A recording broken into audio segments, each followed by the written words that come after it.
भारत के सभी राज्यों की खबर SNS न्यूज चैनल पर, खबर जो आपको रखे सबसे आगे। नमस्कार, जय भीम, जवाहर, आदाब, सत श्री अकाल। कल महाविकास अघाड़ी का मुस्लिम लाइब्रेरी चौक के बगल में सौदागर मोहल्ला ग्राउंड में बहुत बड़ा प्रोग्राम रखे थे उन लोग, जिसमें महाविकास अघाड़ी के बड़े बड़े नेता थे, कांग्रेस के नाना पटोले भी थे, लेकिन महाविकास अघाड़ी के मंच में जिया पटेल, इन्होंने महाविकास अघाड़ी के एक व्यक्ति को माइक दिया और उसका नाम पुकारा और उन्होंने डायरेक्ट बीजेपी के ऊपर बरसने लगा और बरसते बरसते उन्होंने बोला कि पत्रकार बिकाऊ है और पत्रकार को पैसा देने से आता है। मैं पूछना चाहता हूं नाना पटोले जी से, मैं पूछना चाहता हूं जिया पटेल से, क्या आप SNN न्यूज चैनल को कितने में खरीदे हैं? सैयद जाफरी को कितने में आप खरीदे हैं? और आपको प्रूफ करना होगा। इसलिए नाना पटोले एक बहुत बड़ा नेता है विदर्भ महाराष्ट्र का, और इस तरह के बयान आपके मंच में पत्रकारों के प्रतीक होता है, इसका मैं निंदा करता हूं। और ऐसे व्यक्ति लोग जो मंच में ऐसे बात बोलते हैं, SNN न्यूज चैनल उनका पूरा कुंडली निकालेगा और उनको अपने गिरेबान में जागना है। राजनेता लोग को दल बदलना, पैसा खाना और लोगों को गुमराह करना, ये राजनेताओं का काम है, ये पत्रकारों का काम नहीं है। मैं SNN न्यूज चैनल में आज महाराष्ट्र में नंबर 1 पर चैनल चल रहा है। कोई अधिकारी और कोई भी राजनेता ये बोल नहीं सकता कि SNN न्यूज चैनल को खरीदा है या उनका टीम को खरीदा या जाफरी को पैसा दिया है। इसलिए मैं इसका निंदा बहुत निंदा करता हूं। और मैं देश के प्रधानमंत्री नरेंद्र मोदी और गृह मंत्री अमित शाह को भी अपने चैनल के द्वारा एक निवेदन करना चाहता हूं, अपील करना चाहता हूं कि इस तरह के, और महाराष्ट्र के मुख्यमंत्री शिंदे को, डिप्टी CM देवेंद्र फडणवीस को ऐसा बयान जो पत्रकारों के प्रति लोग देते हैं उनके ऊपर कार्रवाई होना चाहिए और उनको सबूत देना चाहिए कि कौन पत्रकार पैसा खाता है और कौन बिकाऊ है और कौन बीजेपी के लिए काम करता है। इस तरह के इन लोग बयान देते हैं और हम लोग दिनों रात अपने जान को खतरे पर डाल करके न्यूज कलेक्ट करते हैं, जनता के सामने लाते हैं और सरकार को दिखाते हैं। और इस तरह का बयान देना भंडारा जिले में कांग्रेस महाविकास अघाड़ी के मंच पर बहुत निंदनीय है और इसको लेके जिया पटेल और नाना पटोले को बयान देने चाहिए कि कौन पत्रकार बिकाऊ है। और नहीं तो मैं जिया पटेल जी, आप प्रोग्राम रखे थे, आपका मंच था और आप ही पूरा मंच को ये कर रहे थे, मैं आपको भी निंदा करता हूं। अगर आप साबित नहीं करते हैं तो आगे SNN न्यूज चैनल पूरा सबका सच्चाई फ्लैश करेगा कि कौन बिकाऊ है और कौन बिकता है और कौन दल बदलता है और कौन किस पार्टी में जाता है और किससे मिलता है। आपको साबित करना होगा कि कौन पत्रकार बिकाऊ है। SNN न्यूज चैनल से मैं सैयद जाफरी, भंडारा।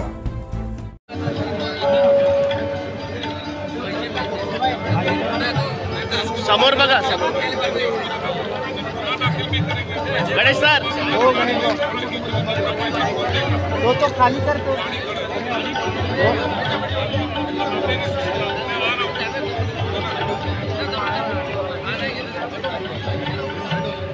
काँग्रेस पक्षाचा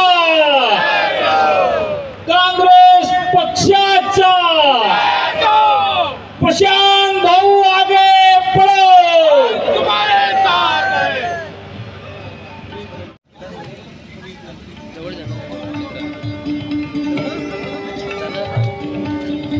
खड़ी के रूप में मैं प्रास्ताविक भाषण के लिए आग्रह करूंगा भंडारा जिला कांग्रेस कमेटी के सम्माननीय अध्यक्ष मोहन पंचभाई जी से।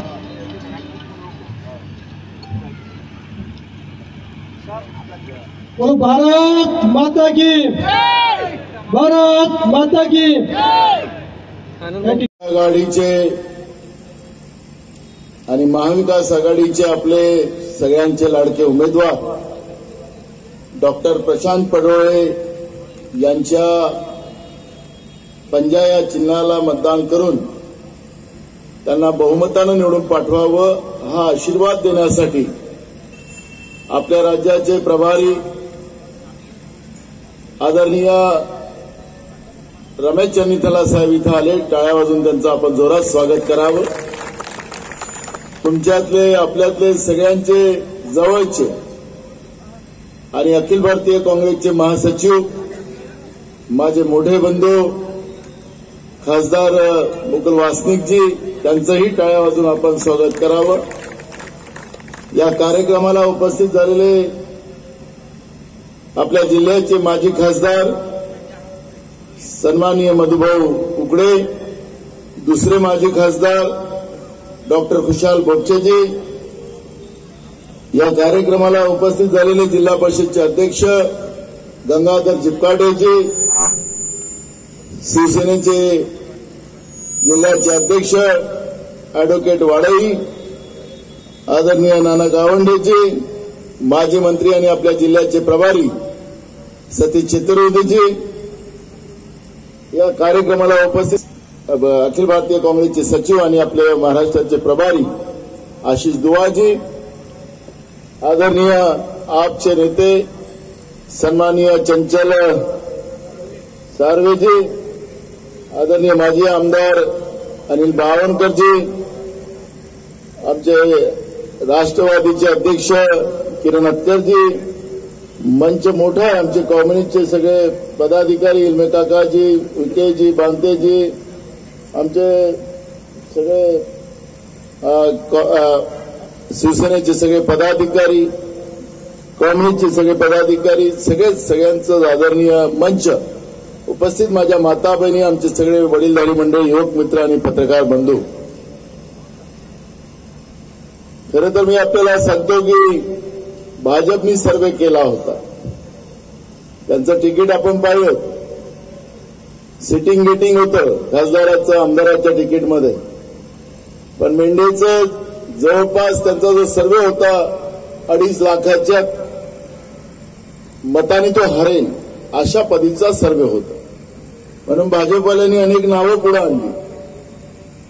त्या नावामध्ये विजय रांगडाले असतील, मग ते एक नागपूरचं पार्सल होतं त्याचं नावच हो, अशी अनेक नावं पुढे आली. पण ते जवळपास 3-3.5 लाखांनी हरणार, म्हणून तो 3-3.5 लाखांनी हरणार म्हणून 2.5 लाखांनी हरलेला परवडला आणि मोठ्या मुश्किलनं मेंढेला तिकीट भाजपने दिली. समजलं ना तुम्हाला? त्यांचा सर्वे सांगतो, आपला सर्वे नाही.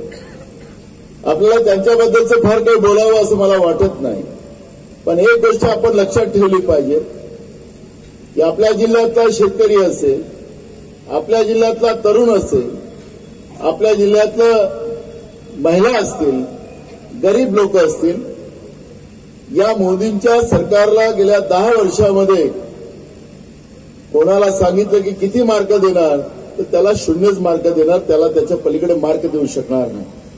जे काय आश्वासन, आणि म्हणून आपण जे राहुल गांधीजींनी कन्याकुमारी ते काश्मीर, मणिपूर ते मुंबई जी काही यात्रा केली, या देशातल्या असंख्य लोकांना ते भेटले आणि असंख्य लोकांकडून त्यांच्या वेदना समजल्यात.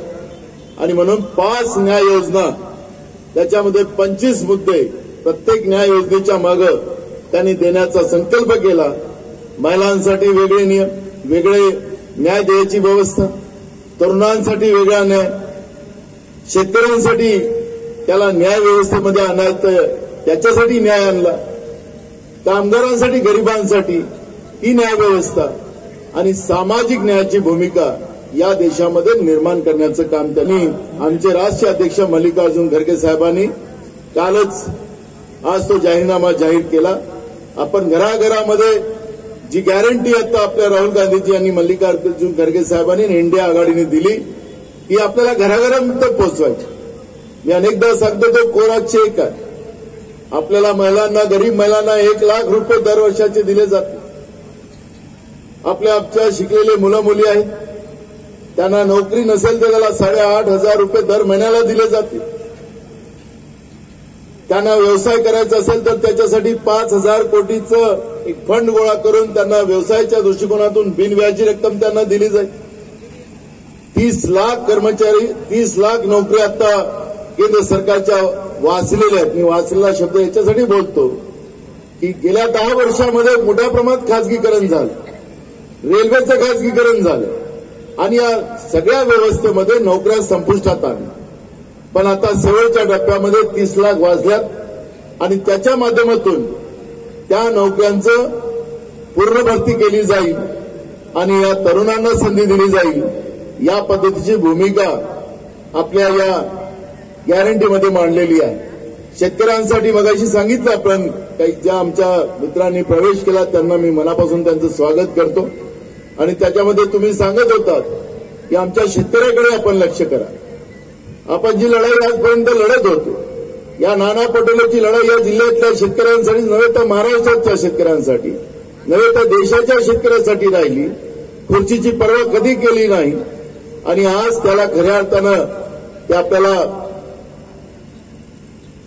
तो न्याय मिळण्याची व्यवस्था आता झालेली आहे.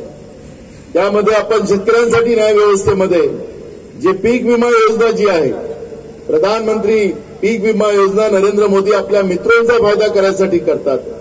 राज्याच्या सरकारने 1 रुपयामध्ये विमा देतो असं सांगितलं आणि जवळपास 3,500 कोटी रुपये जे मित्र आहेत नरेंद्र मोदीचे त्यांच्या घरी राज्याच्या तिजोरीतला पैसा तुमच्या नावाने काढून त्यांना दिला. आणि यावर्षी आपल्याकडे दुष्काळ पडला, आपल्याकडे गारपीट पडली, पण आमच्या शेतकऱ्यांना पीक विमा मिळाला नाही. त्या पीक विम्याच्या व्यवस्थेमध्ये सुधार केला जाईल आणि 30 दिवसामध्ये पीक विम्याची रक्कम माझ्या शेतकऱ्यांना मिळेल अशा पद्धतीची गॅरंटी आपण त्याच्यामध्ये दिलेली आहे.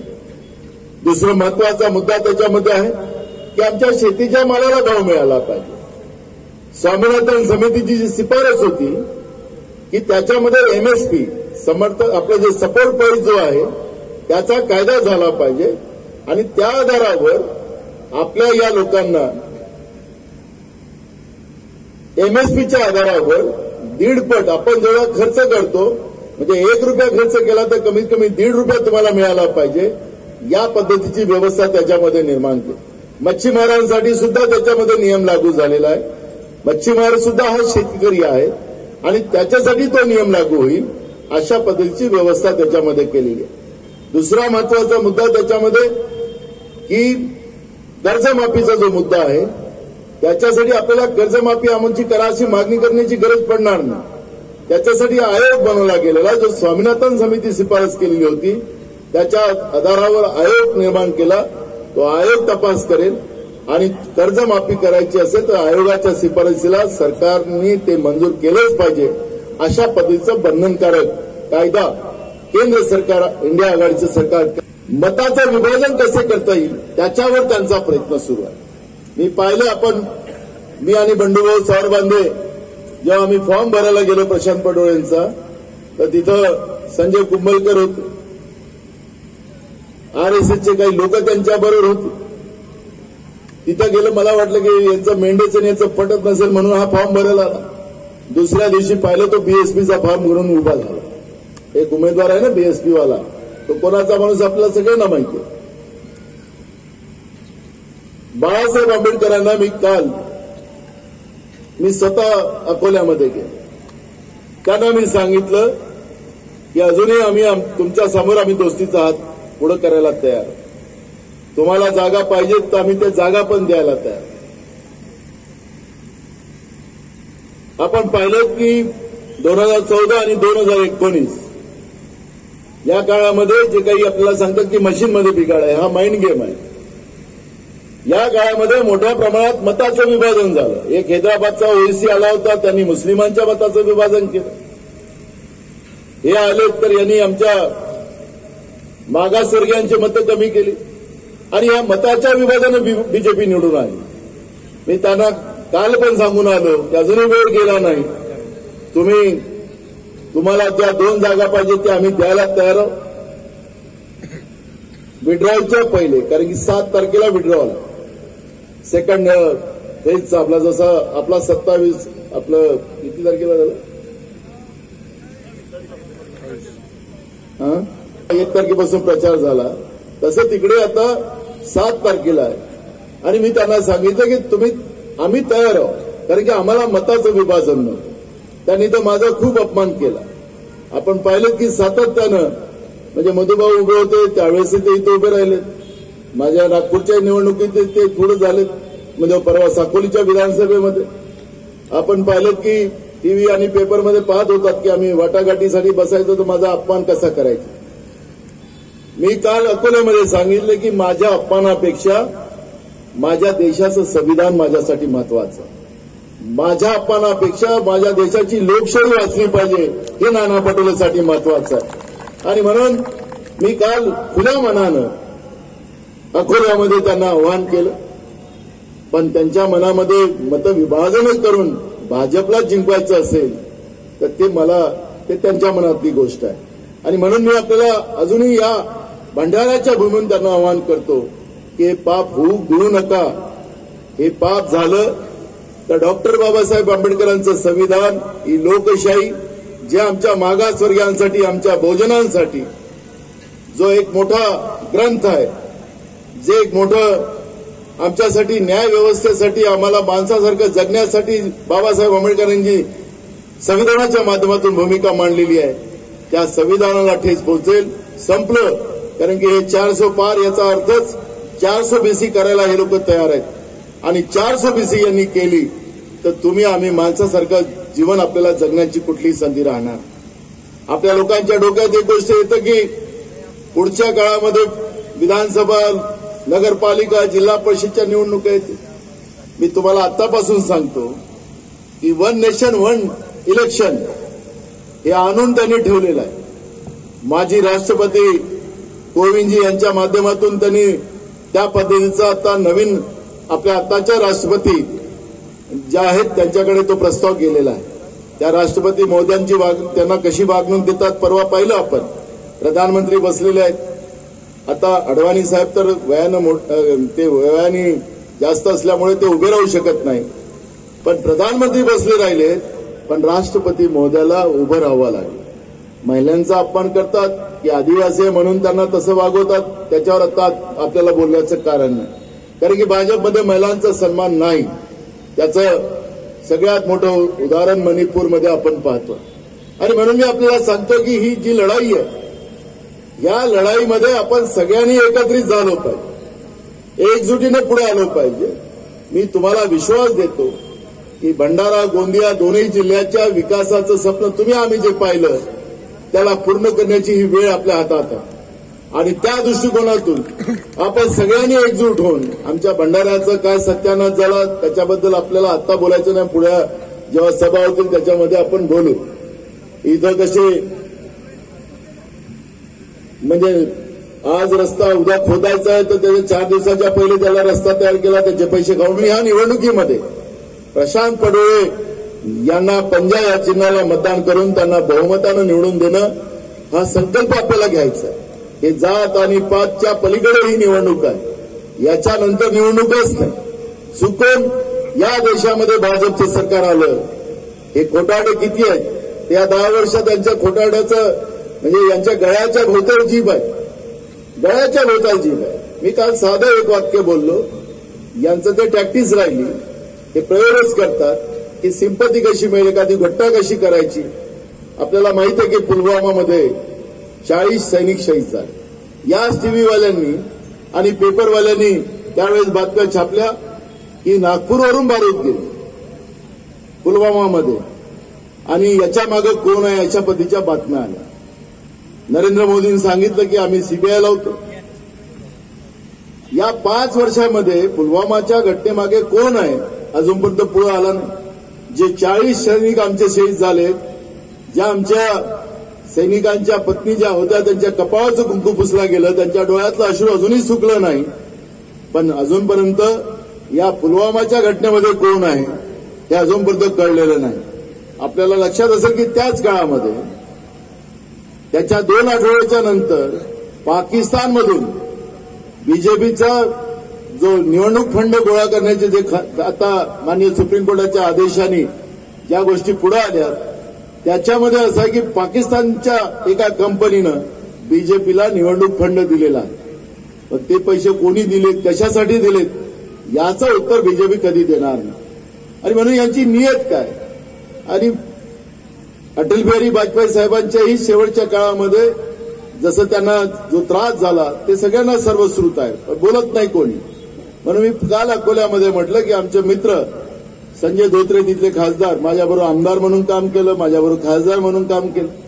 त्यांची तब्येत चांगली नाही, त्यांना पण व्हेंटिलेटर आहे लागलं, त्यांचं ते लवकर दुरुस्त व्हावे ईश्वरचरणी प्रार्थना आम्ही करतो. पण यांनी व्हेंटिलेटर काढून निवडणुकीमध्ये त्या पद्धतीचं कार्य करू नये एवढंच बोललो की एवढेचे एवढे भाजपवाले माझ्या अंगावर कालपासून अंगावर पडलेले, इतक्या शिवा घालतात मला, इतक्या शिवा घालतात की आता त्यांना ते नाही. पण लोकांचं अजूनपर्यंत शेतकऱ्यांच्या धानाचा पैसा दिला नाही, 50,000 रुपये प्रोत्साहनाचे पैसे दिले नाही, धानाचं विकले तर धान विकल्याचे पैसे अजूनपर्यंत मिळाले नाही, शेतकऱ्यांच्या शेतामध्ये लाईट नाही, त्याच्याबद्दल भाजप नाही बोलत. आपल्या जिल्ह्यामध्ये शेतीमध्ये लाईन मिळते का? किती तास मिळते सांगा बरं? 8 तास नाही, 4 तास मिळतं. ट्रे मोटारी जळून राहिल्या, लोड नाही, त्याच्यावर नाही बोलणार ते अजिबात बोलणार नाही. महागाईबद्दल तर अजिबात बोलणार नाही. जसं महागाई संपवून टाकली यांनी. हेच प्रधानमंत्री सांगत होते की माझं नशीब किती चांगलं की मी आल्याबरोबर पेट्रोल डिझेलचे भाव कमी झाले. आता पेट्रोल डिझेलचे भाव कमी झाले की जास्त झाले?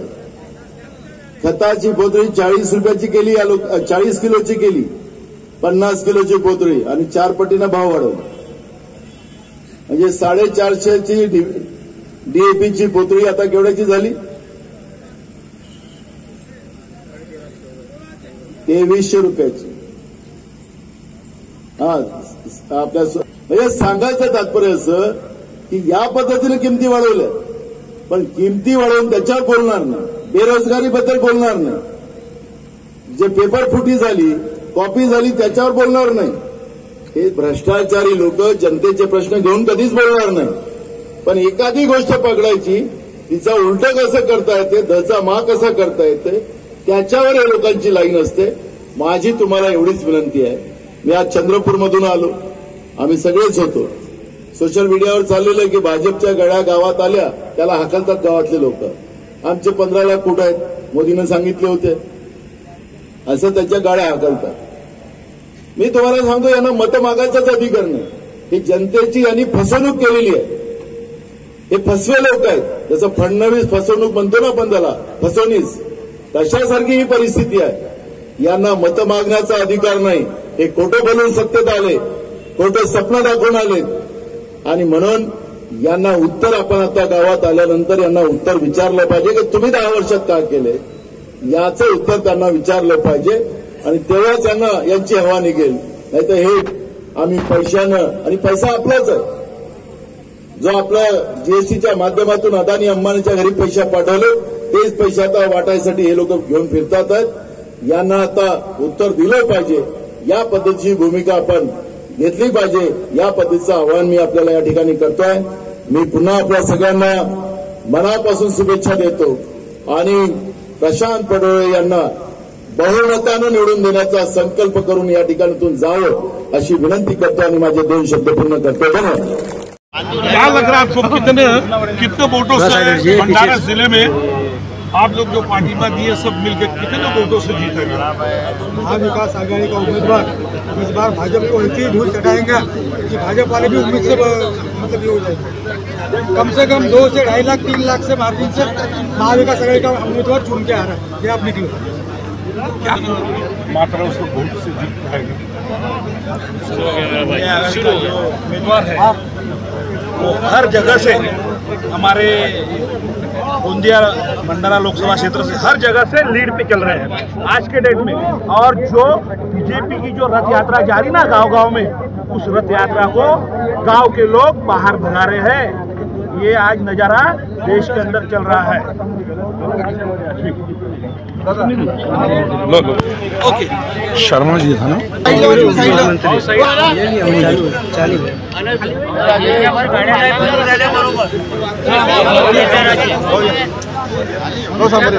भाऊ सामोरे या थोडं सामोरे.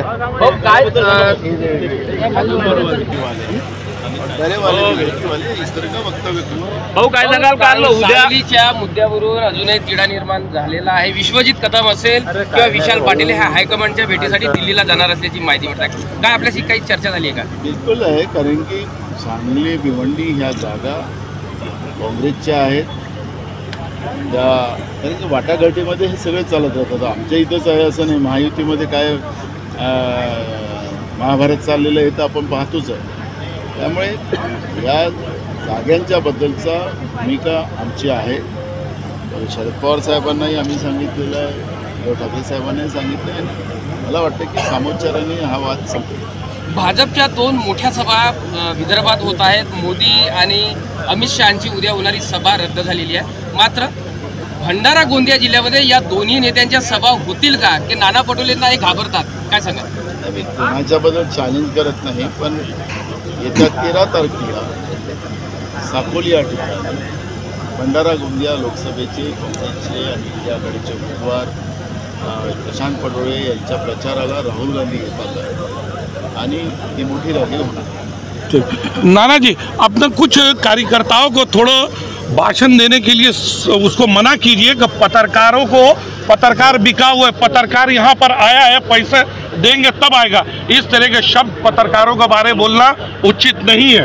नहीं, ऐसा वक्तव्य नहीं करना चाहिए. जो भी कोई कार्यकर्ता इस तरह का हुआ, आप ही का मंच में हुआ, महाविकास अघाड़ी का मंच में यहाँ पर मैं जो भी है उसकी नोंद लेता हूँ और दोबारा ऐसा कुछ नहीं होगा, क्योंकि पत्रकार ही हमारा चौथा स्तंभ. कांग्रेस पार्टी और महाविकास आघाड़ी और इंडिया आघाड़ी इस बात को मानती है, बीजेपी नहीं मानती है. बीजेपी पत्रकारिता को विशेष करके जो भाजपा के प्रदेश के अध्यक्ष है उसने कहा था कि कहा ढाबे पे क्या बोला था उस समय, ढाबे पे ले जाओ पत्रकारों को खरीद लो, ऐसा उसने कहा था. वो उनका काम है, हमारा नहीं है. गलती से किसी ने किया होगा तो मैं उनको सबक नाही. काय सांगाल? आपले महायुतीचे जे उमेदवार आहेत प्रशांत पटोले आजच्या या सभेला दिसून महाराष्ट्र में कितना सीट आएगा आपका? महाराष्ट्र में बहुत अच्छी सीटें आएगी और महाविकास आघाड़ी को ये हम लोग आम जनता के लिए विकास के लिए क्या होगा सरकार आने के बाद?